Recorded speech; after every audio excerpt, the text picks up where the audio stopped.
Hello viewers, আসসালামু আলাইকুম। Welcome to my new video. কথাই বলে আইতে সার যাইতে সার, এই নিয়ে বরিশাল। আমি বরিশাল জেলার কথা বলছি। আমি দীর্ঘ 30 বছর পর বরিশালে আসছি। আমি যখন যেখানে আছি এটা হচ্ছে আপনার কাটাচামচ, বরিশালের আলোটির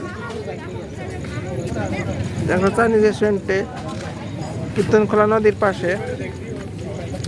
যদিও এখন রাত, দেখা যাবে না কিছু।